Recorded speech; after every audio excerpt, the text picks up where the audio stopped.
Hey everybody, this your girl Sharice with another YouTube video. I just wanted to share some hidden gems with y'all and to the new investors that's out there getting ready to jump in the game. Hey, listen y'all, I want to be able to give y'all some hidden gems on what to do when you first learning how to buy properties. First things first, evaluate. When you're evaluating a property, this is what you want to do. You walk up to the location that you're about to purchase, and before you purchase it, you look at it, you evaluate it. You look at the concrete, check and see if there's any broken concrete. You want to look at the steps. You want to see if the steps is cracked or broken. You want to look at the door. If there's a door, it might just be plywood that's braced up against it just because maybe the door is broken, it's or somebody tried to break into it, or they just want to keep people from breaking into it, pretty much. You want to check the windows. You may end up needing new windows. You want to check the structure of the home. You want to make sure that the bricks don't show bleeding, which means that there's water leakage from somewhere in the cracks and maybe inside the home. You know, you want to look for these things because at the end of the day, those things is what's going to cost you money. You want to be able to get a roofer that's able to look at the roof to check and see if, the roof needs to be repaired or if it needs to be replaced. You want to walk inside and you want to be able to evaluate the inside. Now, some people, investors, what they do is they bring a contractor along with them. And they bring the contractor along with them so they can help them to see the things that they don't see or understand, right? So the contractor will come in and evaluate a lot of the situation and, give you a price on what they can do. And hopefully if that's a good contractor, if it's a good contractor that you have, he'll be able to give you good pricing because y'all are going to start building a relationship. Now, also, you want to know if the structure is sound, right? And sometimes you can get an architect to come out and evaluate and see, okay, well, it looks like this property is pretty stern, stable, and he'll give you a certificate stating that the structure is sound and you won't have to worry about, the ceilings falling in or the home falling apart or a lot of numerous things. I'm going to list these things for you guys so y'all can pretty much be able to go through all of the things that I'm telling you about so that therefore you won't make so many mistakes, because that's what I'm trying to do. I'm trying to help you keep from making mistakes. Now, when walking in through a property, it could be a lot of different situations, like the house may have caught on fire. The house may have just been vandalized. The house may have just had minor issues. It all depends. But normally, if you want to get like a total gut home that you have to do a total rehab with, these are the things that you need to be able to have permits for. Now, you need to have permits for framing. You need to have permits for plumbing, electrical, HVAC, gas. You want to be able to have permits for framing. Well, not necessarily framing, because in some states you don't have to worry about framing.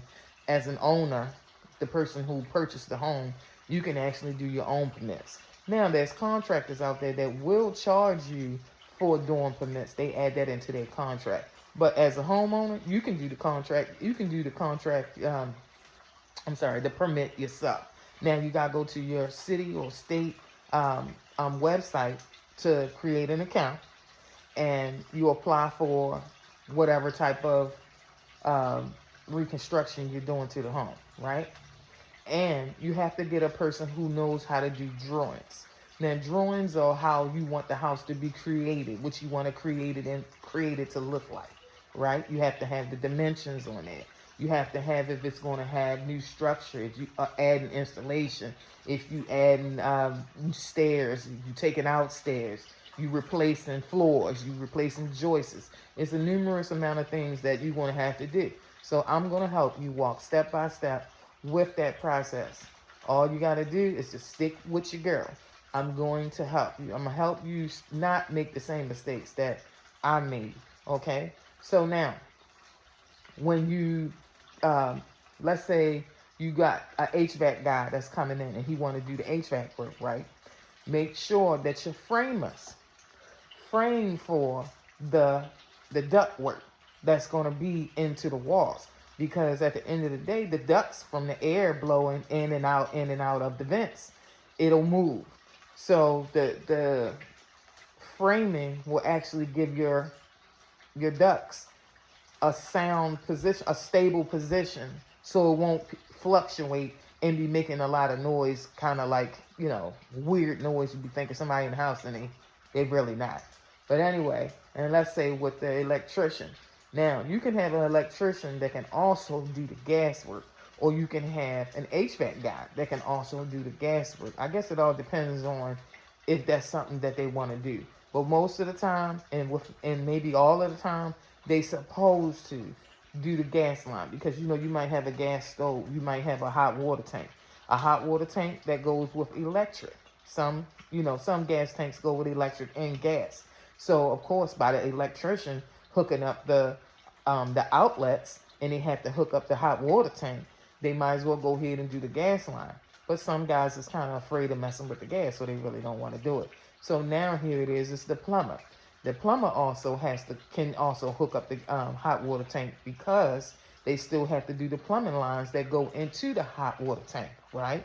So at the end of the day, these are the things that you need to know. And if they say, oh, no, I don't do it, then make sure it's not added into the contract, okay? And then you have to pay either your gas and electric company or somebody to come and do your gas line, because you're going to need that done as well.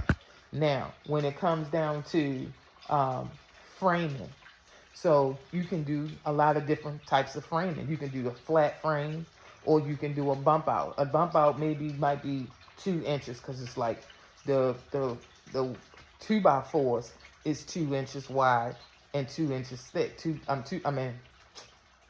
me. A 2x4 is 2 inches thick and 4 inches wide. 2 inches thick and 4 inches wide, right? So that's the bump out. So that therefore the installation can go inside of your walls. So you can do a lot of different tactics. But this your girl, right? I'm going to give you all the gems, all the tricks that you need to know, so that therefore I'm going to help you save money. So again, if you stick with your girl, because I've invested in a couple of houses, I'm not a multi-millionaire yet, and yet alone I do know some things, and I want to be able to help you. All you got to do, again, is stick with me. This your girl, Sharice Wilder from Be More. I'm out.